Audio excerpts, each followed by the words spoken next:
Buenos días chicos, vamos a continuar donde lo dejamos el otro día, en el que propuse del libro dos ejercicios a hacer. El 2, que responde a un circuito en serie, y el 3 a paralelo. Como veis en la propia instrucción nos dice que cuando conectamos dos o más lámparas de forma que al final de la primera esté unido con el principio de la siguiente, decimos que tenemos un montaje realizado en serie. Responde este dibujo, es decir, tenemos en nuestro generador, nuestra pila, el polo está unido con un cable a la primera bombilla.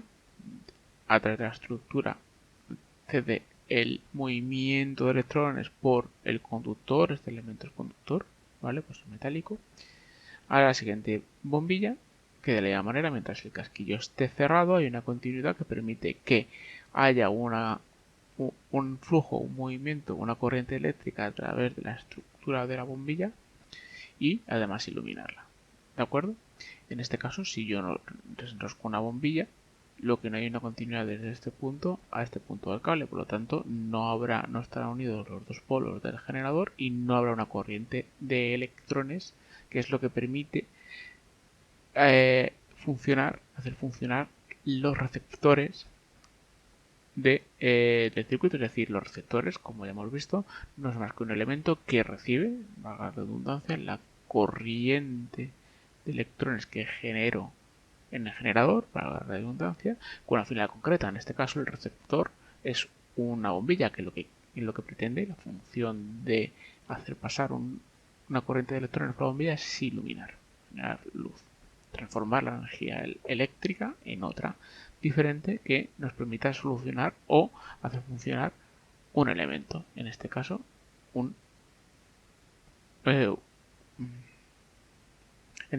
una luminaria. Bien, entonces, en base a esto, la primera parte del enunciado me pide que dibuje un esquema eléctrico que responda a este dibujo. En este caso es esto, en el que tengo mi pila, primera bombilla, segunda bombilla y cerramos el circuito. Muy sencillo y muy fácil. Nos dice que qué sucede si aflojamos una de las bombillas. Como ya hemos dicho, si aflojamos una de las bombillas, lo que ocurre es que no hay conexión entre un punto y otro del cable, por lo tanto no están unidos los dos polos de la pila, por lo tanto no hay corriente de electrones en el circuito. ¿Qué ocurrirá? Que la otra no funciona. Esto está muy claro en un circuito en serie si desenroscamos la primera. Pero en vez de desenroscar la primera, desenroscamos la segunda, ocurriría lo mismo, porque al desenroscar la segunda bombilla, tampoco habrá continuidad entre este punto y este punto del circuito, por lo tanto no estarán unidos los dos polos de la pila y en consecuencia no habrá una corriente de electrones que circule por el circuito, por lo tanto no habrá una generación lumínica, una generación de luz en la primera bombilla. Continuamos al segundo ejercicio, que nos dice que, respondiendo a este esquema, si cerramos el interruptor, ¿qué bombilla se enciende? Aquí realmente nos está preguntando si entendemos el concepto de cerrar un interruptor. ¿De acuerdo? En el esquema que vemos de interruptor, ¿vale? Esta simbología en el que veis que está abierto, no hay una conexión entre las dos partes del circuito, por lo tanto a esto que le denominamos un interruptor abierto implica que al no estar conectado a las dos partes del circuito no hay una unión entre los dos polos de la pila, por lo tanto no hay una circulación de electrones a lo largo del circuito, no hay corriente eléctrica, por lo tanto nuestros receptores no podrán funcionar. Entonces, si cerramos el interruptor, cerrando esta sección, uniendo los dos puntos del cable, si habrá unión entre los dos polos de la pila y si habrá corriente eléctrica, si habrá un movimiento de electrones que permitirán funcionar nuestros receptores por la corriente eléctrica generada por nuestro generador y iluminar. Si lo abrimos, ocurrirá lo que hemos dicho en un inicio. No habrá funcionalidad, no iluminarán ninguna de las dos bombillas. El ejercicio 3 responde a este dibujo en el que tenemos el polo de las pilas unido por cable a la primera bombilla, un interruptor con un clip y otra bombilla en serie. ¿A qué dibujo esquemático responde este dibujo? A este, en el que tenemos nuestro generador, primera bombilla, interruptor, segunda bombilla.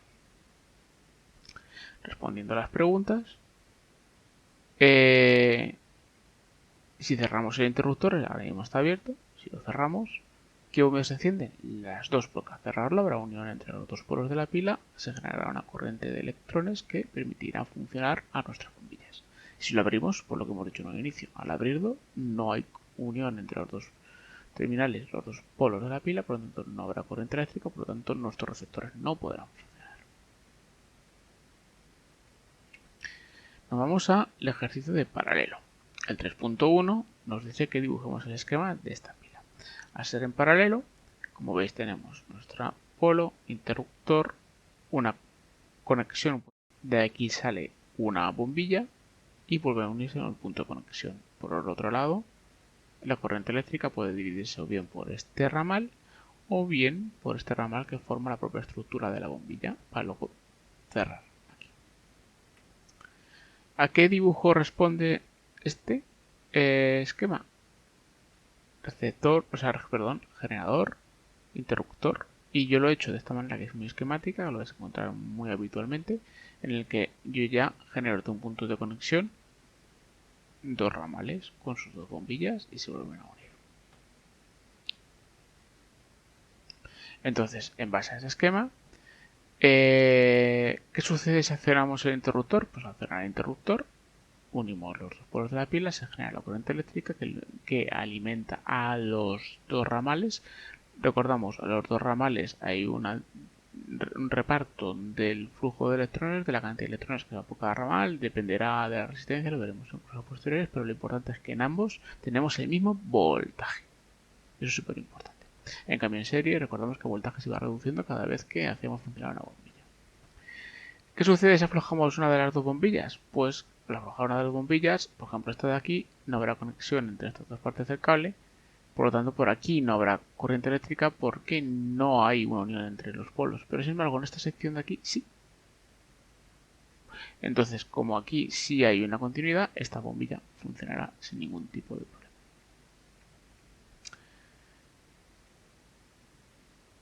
Lógicamente, si aflojáramos las dos, ninguna de las dos funcionaría. Y no habría circulación de electrones por ninguno de los dos ramales porque estaría toda la parte de todo el circuito desconectado de los dos polos de la pila. Si nos vamos a la segunda parte, el 3.2 responde a este esquema. Aquí tenemos el paralelo, un ramal, el otro. Este ramal va con su propio interruptor. Con el interruptor abierto, tal y como está en el esquema, ¿funciona alguna bombilla? Sí, esta primera, porque esta primera hay una continuidad de entre el generador, entre los dos polos del generador. Por lo tanto, por acá, en esta sección, en este circuito, se estarán generando una corriente eléctrica que hará funcionar esta pila. Si cerramos este interruptor, ya tendremos nuestro otro ramal en paralelo en el que tendrá la corriente eléctrica con el mismo voltaje que en la primera y funcionarán las dos pilas sin ningún tipo de problema. Dibuja este esquema eléctrico. Como veis tenemos el polo, circuito, punto de conexión, un ramal, bombilla, interruptor, otro ramal y se vuelven a unir. ¿A qué tipo de conexión refiere? A esta de aquí. Pila, punto de conexión, un ramal con el interruptor, otro ramal con una bombilla. Con el interruptor abierto, tal y como está ahora, ¿funciona una bombilla? Sí, esta de aquí abajo. Porque toda esta sección está abierta. En esencia es como este de aquí arriba, es el mismo. Si lo veis, es la misma. Lo que pasa es que he hecho un esquema diferente, pero que representa este mismo dibujo sin ningún tipo de dudas. ¿De acuerdo? Diferencia que está el interruptor después de la bombilla, aquí estaba antes, y que el dibujo lo he hecho de esta manera. Puede haber hecho perfectamente así, sin ningún tipo de... La única diferencia es que hubiera puesto este interruptor aquí y hubiera sido el mismo esquema. Si cerramos el interruptor, ¿qué bobilla se enciende? Las dos. Porque entonces habrá un flujo de electrones, un movimiento de electrones por los dos ramales. Los circuitos mixtos responden a una mezcla de los dos, es decir, en que tengo un serie y luego un paralelo, o al revés, un paralelo y luego un serie. ¿De acuerdo? Os dejo estos ejercicios para que los penséis, que están muy bien. Los tenéis en la página 107 para que trabajéis durante este verano. Durante esta semana hasta el lunes siguiente.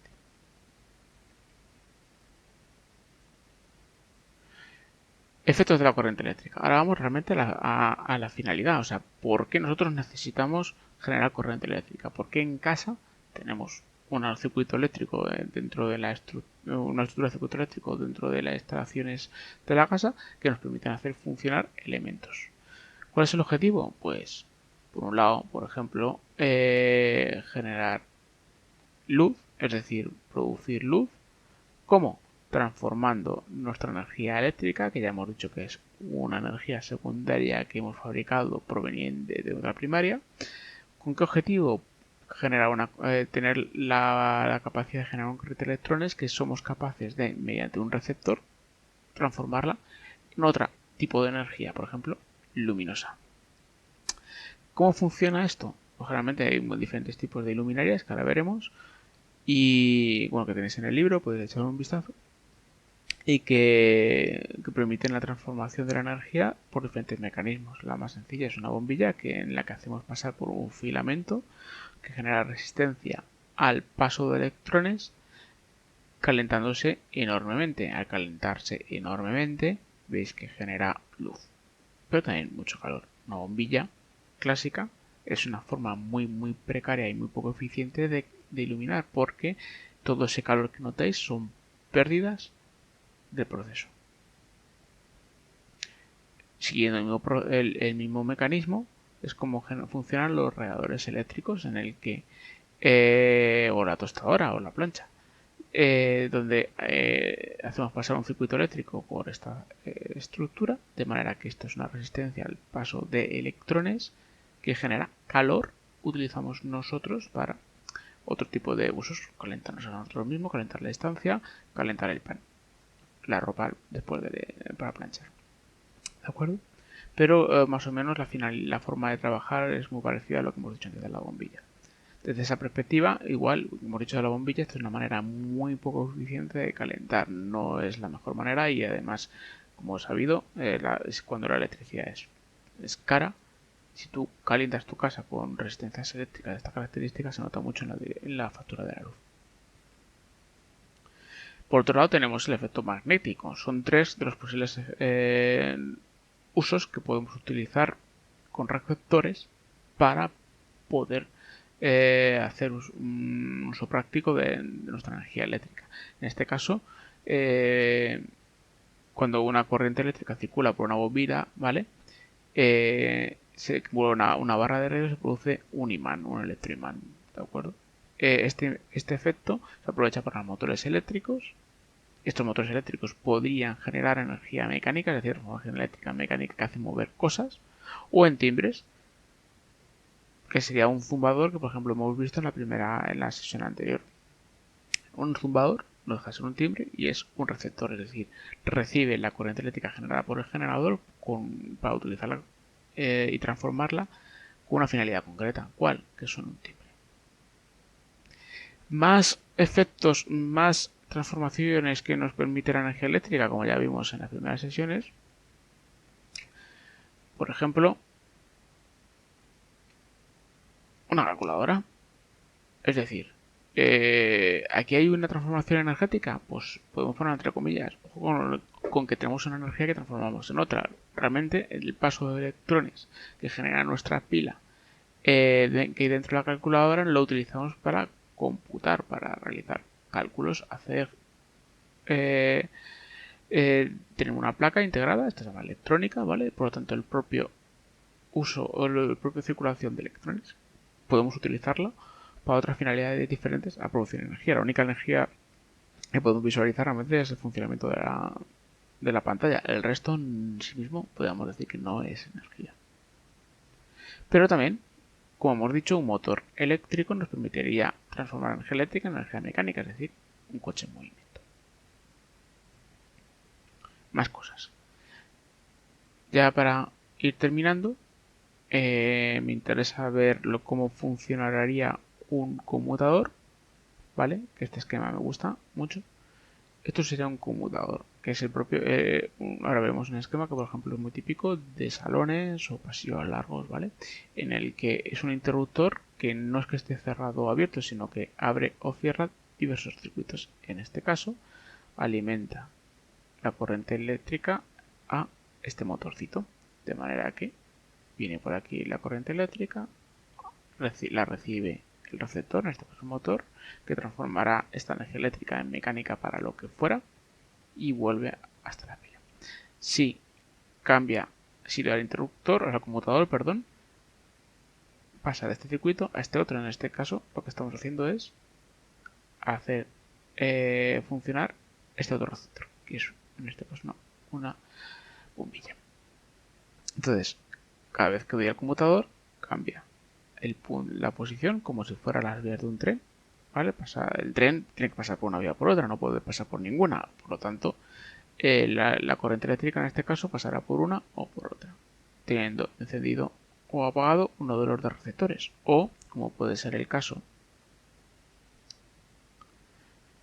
del esquema que vamos a ver ahora, de una casa. Aquí tenemos un conmutador en el dormitorio, de manera que yo puedo, dada la estructura que está ahora, apagar o encender en cualquiera de las dos conmutaciones la luz, de manera que en este caso la corriente eléctrica viene por el rojo, continúa por aquí y aquí está cerrado. Por lo tanto, no hay corriente eléctrica que pueda llegar hasta el final de esta rama del paralelo, porque cada vez que se sale por aquí estamos metiéndonos en un paralelo, ¿de acuerdo? Estamos aquí en un paralelo. Para llegar hasta mi bombilla tendría que estar esta parte abierta, por lo tanto, ahora mismo no hay luz, estoy en casa, en el dormitorio durmiendo. Quiero levantarme, doy la luz que está al lado de la cama y este hace clic aquí, cambiando la posición del conmutador, y ahora sí que tendría corriente eléctrica que iluminaría mi lamparita. Si diera al salir la bombilla, al decidir salir del dormitorio a este conmutador, cambiará la posición cerrando otra vez el circuito, porque al pasar por aquí no habría conexión a la de pasar por acá. De manera que cuando volviera a entrar lo podría cambiar la posición del conmutador, voy a encenderlo y apagarlo y meterme en la cama. Eso es lo que es un conmutador que quería ver. Como veis, este es el esquema de una casa, que lo podéis ver en la parte final del libro. Y todos los ramales que van saliendo son en paralelo. Por ejemplo, interesante, del rojo, ¿vale? Al recibidor te sale la primera el ramal hacia mi zumbador, que es el timbre. Como veis, en este caso el interruptor no está en el rojo, como en otro caso, sino en azul. ¿Por qué? Porque está fuera. Entonces, después del receptor, tenemos mi interruptor. Indiferentemente de la posición, hasta que yo no cierro el interruptor, no pasa energía eléctrica por este ramal en paralelo que he creado. Por lo tanto, no funcionará el receptor sin impedir que la corriente eléctrica pueda transcurrir en aquellas secciones que esté cerrada de todos los ramales en paralelo que he ido generando. De esta manera, por ejemplo, lo único que está encendido ahora mismo es el baño, porque está cerrado el circuito desde el rojo a mi luminaria azul y de vuelta. ¿Vale? El resto de interruptores, como veis, no funcionan en este caso. Esta parte de aquí es una iluminación en paralelo. Realmente tengo dos luminarias, ¿vale? Para iluminar todo lo que es el salón comedor. En cuanto cierre este circuito, se iluminarán las dos porque están en paralelo. Echale un ojo, está muy interesante. Y más que nada, simplemente sobre todo quería que vierais la relación que hay directa entre lo que hemos estado viendo ahora y la estructura de una casa. En cursos posteriores, tanto en tecnología como también en física y química, ya más adelante en el bachillerato, pues